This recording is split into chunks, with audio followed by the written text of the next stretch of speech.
जमात के तौर पर सामने आ चुकी है। अल्हम्दुलिल्लाह पाकिस्तान तहरीक इंसाफ चारों सूबों समेत मरकज़ में भी नुमाइंदगी रखने वाली वाहिद जमात है जिसके सेनेटर्स सिंध से भी सेनेट में पहुंच चुके हैं। और मैं सलाम पेश करता हूं अपने कप्तान को कि जिस अंदाज में एक बोल्ड डिसीजन लिया, एक जुर्रतमंदाना फैसला किया कि अगर वोट चोरी किए गए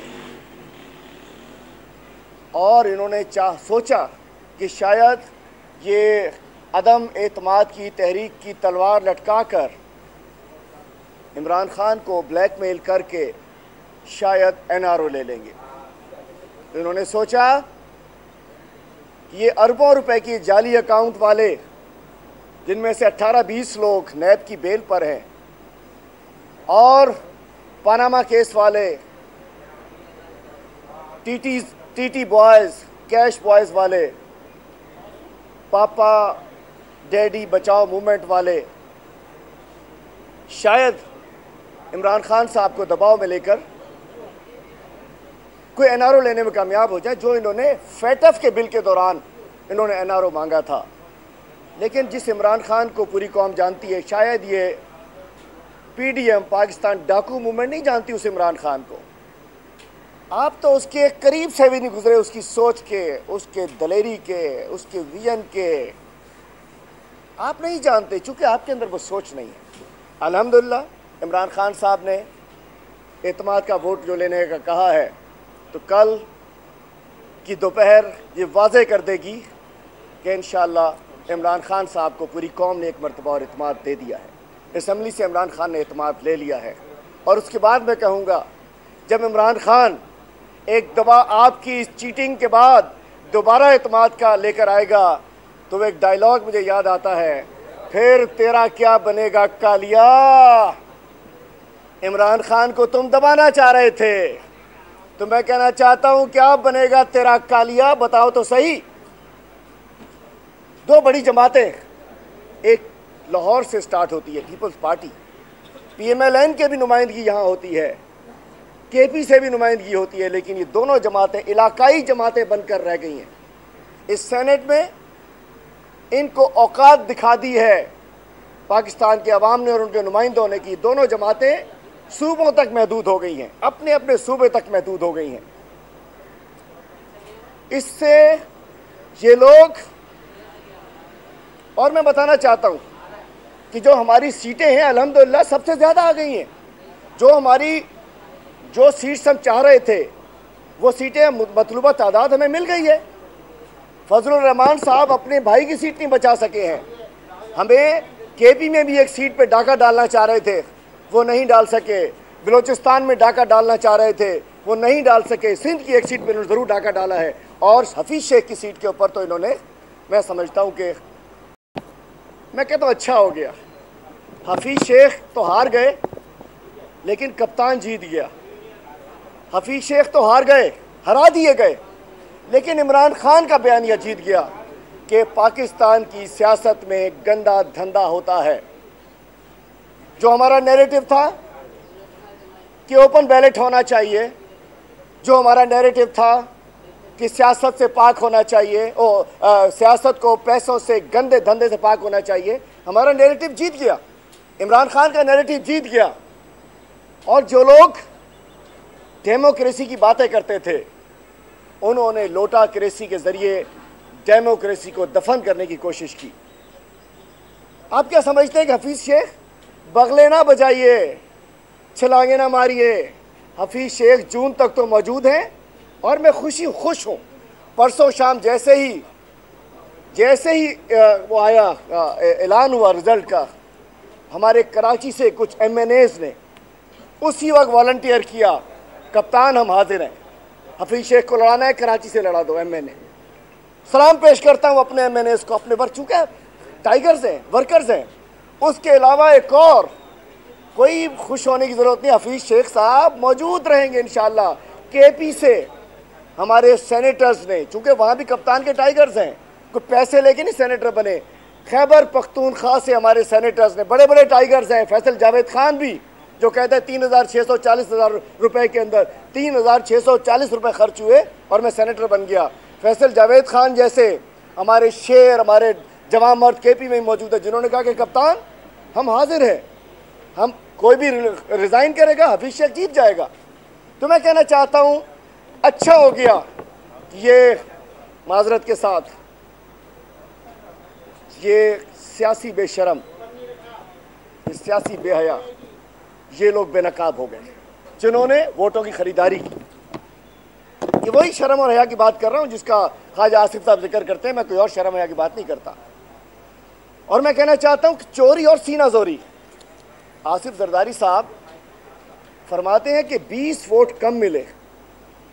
जरदारी साहब आप तो पीपल्स पार्टी के रहनुमा हैं, किस कानून में, किस आइन में, किस जमहूरियत ने आपको सिखाया कि आप हॉर्स ट्रेडिंग के ज़रिए वोट लेने को और अपनी कामयाबी तस्वुर करते हैं?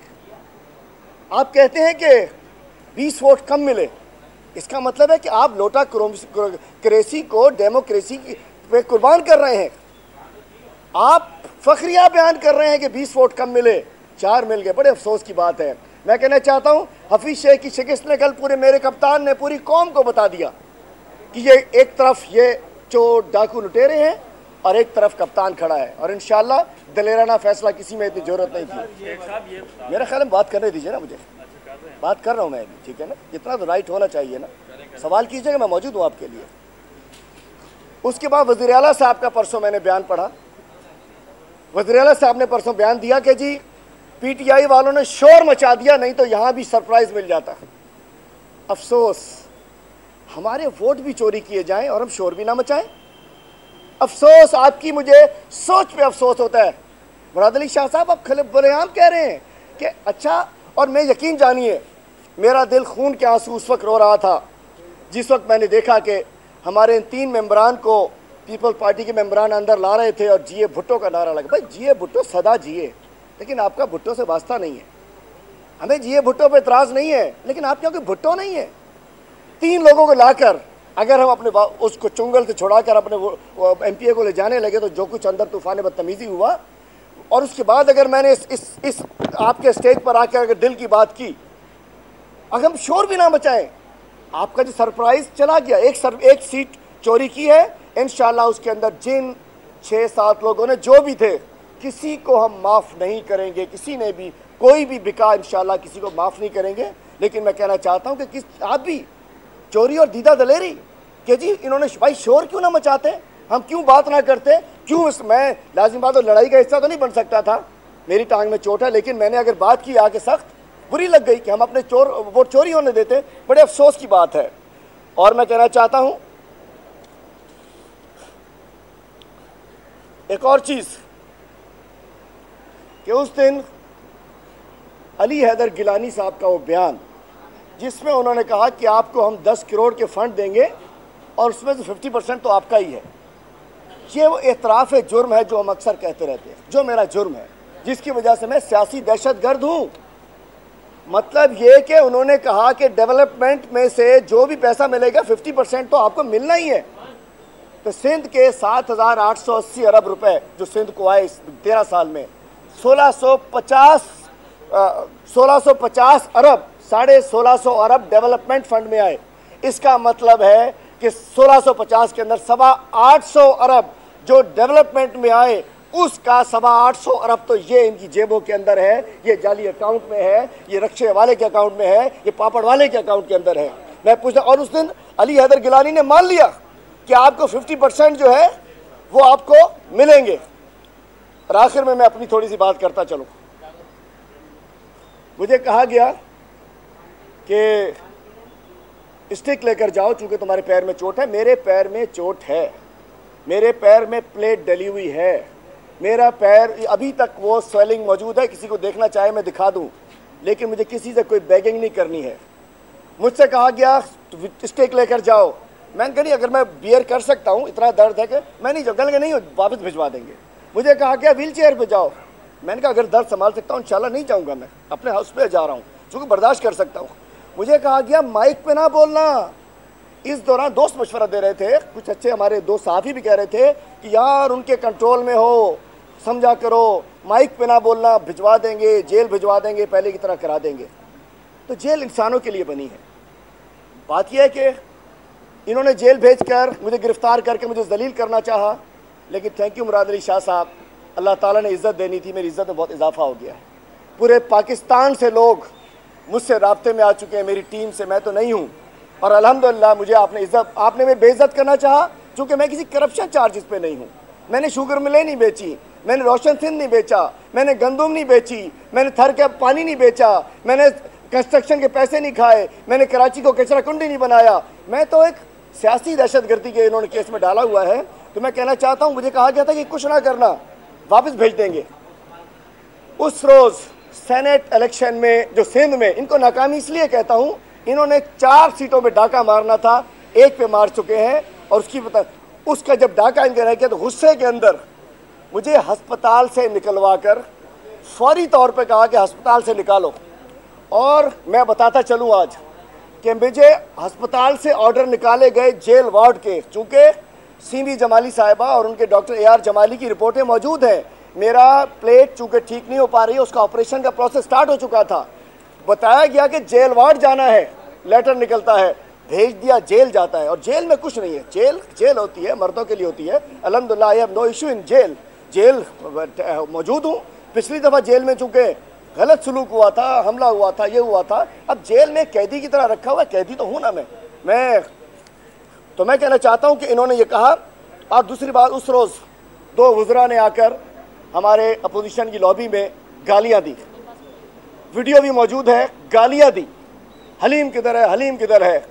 मैं कहना चाहता हूँ, एक ये वो आजकल CM बनने की जंग चल रही है कि जी जो हलीम को सबसे ज़्यादा डंडा देगा, जो हलीम को ज़्यादा जलील करेगा, जो हलीम को बेइज्जत करवाएगा, जो हलीम की ऐसी की तैसी करवाएगा, उसका चीफ मिनिस्टर बनने का चांस है या कोई अच्छी मिनिस्ट्री मिलने का। तो किसी ने जेल में हिस्सा डाला, किसी ने किसी चीज़ में हिस्सा डाला। उस रोज़ ये 2 भी वज़ीर आला के उम्मीदवार आ गए, एक लाड़काना से और एक शिकारपुर से। मैं कहना चाहता हूँ कि ख़ानदानी होना चाहिए। एक आके गालियाँ देते हो, हलीम किधर है, इम्तियाज़ शेख, मैं वही तो कह रहा हूँ, शिकारपुर वाला। क्लीन शेव करने से छुप नहीं सकते हो। इम्तियाज़ शेख, तुम्हारा वो पुराना जो तुम्हारा किरदार था, तुम इस वक्त डाकुओं के सरबराह हो। इम्तियाज़ शेख, तुम कच्चे के डाकुओं से सारे गंदे काम करते हो।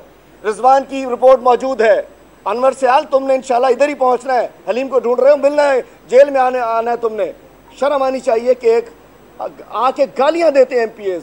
भाई असेंबली माइक है, बोलने के लिए है, असेंबली बात करने के लिए है। असेंबली में इसको इस्तेमाल करो, यही तोप है, यही बंदूक है, यही बस माइक जो है हमारा। लड़ना है भाई, बाहर चलो। ये किसने, कौन सी जमहूरियत है? तो मैं कहना चाहता हूँ। और दूसरी बात, मैं सब जेल, यहाँ बड़े बड़े लोग सब जेल में चले जाते हैं, घरों को और ऑफिस को सब जेल करार दिया जाता है। मैं अपोजिशन लीडर हूँ, मैंने लेजिस्लेशन करनी है। खुर्शीद शाह साहब अस्पताल में सब जेल, राव अनवार साहब को ख़तरा था, वो घर पे सब जेल। उनको ख़तरा था कि थ्रेट है दहशतगर्दों से, मेरी भी जान को ख़तरा है इन माशी दहशतगर्दों से सिंध के। फरियाल तालपुर साहिबा का घर सब जेल, आगा सिराज दुरानी साहब मोहतरम का घर सब जेल, बाबुल भाइयों का घर सब जेल। ये सब इनके घर ऑफिस सब जेल करार दे दिए गए। अपोजिशन लीडर का नहीं हो सकता, इसलिए कि इसका ताल्लुक PTI से है और ये इनकी बेनकाब करता है। मैं अदालतों से इंशाल्लाह इंसाफ मांगूंगा, मैं किसी से कोई बैगिंग नहीं करूंगा। और मैं आया हूं, कल खुर्शीद शाह साहब भी वहाँ, किसी ने कहा माइक पे, खुर्शीद शाह साहब भी कल पूरी प्रेस कॉन्फ्रेंस कर रहे थे। तो असेंबली आने के बाद मैं अपनी बात कर रहा हूँ, लेकिन आपको बताना चाहता हूँ कि ये जो 2-3 दिन यहाँ हुआ है, मैं समझता हूँ कि ये बड़ी ज़्यादती हुई है। और दूसरी बात, मेरा केस मेरे वकीलों ने लड़ना है, लेकिन मुझे इसलिए मैं समझता हूँ कि मुझे ऑफिस में, मैंने चूँकि सिंध का केस लड़ना है, मैं सिंध के गरीबों का केस लड़ता हूँ, सिंध के मिस्किनों का केस लड़ता हूँ, सिंध के लाचारों का केस लड़ता हूँ, इसलिए इंशाल्लाह केस लड़ता रहूँगा। और बात यह है कि परसों इन्होंने हंगामी तौर पे यहाँ से उठवा के मुझे जेल भिजवाया, गुस्से में कि ये सीटें कैसे बच गई, 4 सीटें क्यों नहीं आई। अरे भाई, जेल आप भिजवा सकते हो, कब्र में आप नहीं भिजवा सकते। मौत और ज़िंदगी अल्लाह ताला के हाथ में है, और अल्लाह ताला ने जब तक ज़िंदा रखना है, रहूँगा, इज़्ज़त से रहूँगा।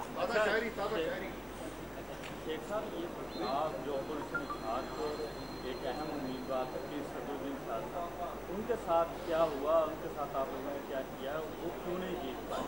उनको 15 वोट मिले बस। देखिए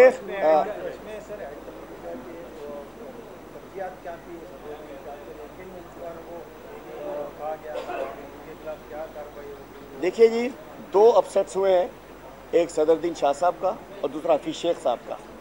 हम बहैसियत पार्टी भी और जो भी हमारे पास दीगर वसाइल हैं, इंशाअल्लाह एक एक शख्स तक पहुंचा जाएगा।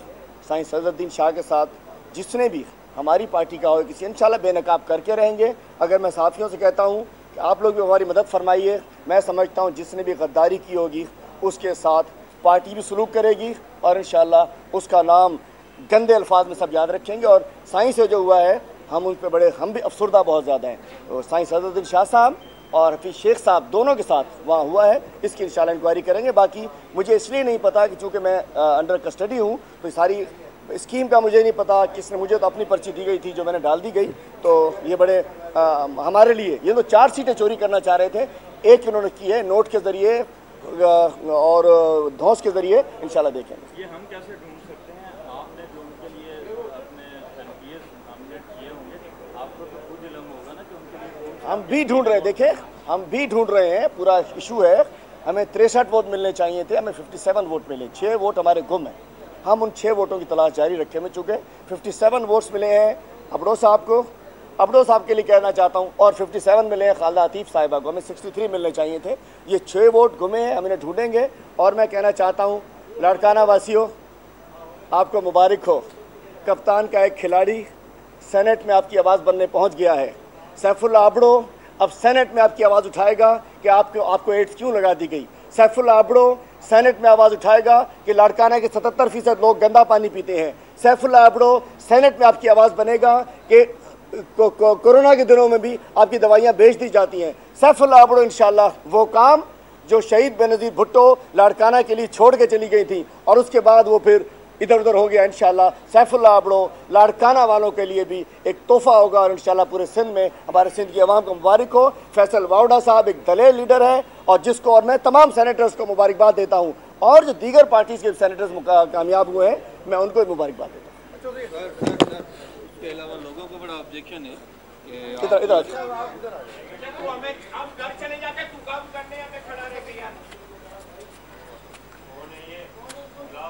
ये